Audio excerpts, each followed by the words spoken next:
আজ নতুন কর্মসূচি বৈষম্য বিরোধী ছাত্র আন্দোলনের ৯ দফা দাবি আদায়ে আজ মঙ্গলবার ৩০ জুলাই একক বা ঐক্যবদ্ধভাবে লাল কাপড় মুখে ও চোখে বেঁধে ছবি তোলা এবং অনলাইনে প্রচার কর্মসূচি ঘোষণা করেছে বৈষম্য বিরোধী ছাত্র আন্দোলন।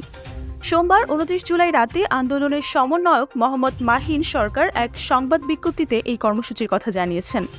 বিজ্ঞপ্তিতে বলা হয়েছে, শিক্ষার্থীদের দাবি আদায়ের লক্ষ্যে মঙ্গলবার ৩০ জুলাই লাল কাপড় মুখে ও চোখে বেঁধে ছবি তোলা এবং অনলাইনে ব্যাপক প্রচার কর্মসূচি করার জন্য অনুরোধ করছি। আমাদের আহ্বানে সাড়া দিয়ে ঢাকা, চট্টগ্রাম, নারায়ণগঞ্জ, সিলেট, নোয়াখালী, রাজশাহী, বরিশাল, খুলনা, যশোর, ঠাকুরগাঁও সহ সারা দেশব্যাপী সোমবারের কর্মসূচি বিক্ষোভ ও ছাত্র সমাবেশ সফল করার জন্য আমরা সবাইকে আন্তরিক ধন্যবাদ জানাচ্ছি। একই সঙ্গে বৈষম্য বিরোধী ছাত্র আন্দোলনের দাবিগুলোর সঙ্গে সংহতি প্রকাশের জন্য শিক্ষক, সাংবাদিক, বুদ্ধিজীবী, পেশাজীবী, শ্রমজীবী ও গণমানুষের প্রতি অশেষ কৃতজ্ঞতা।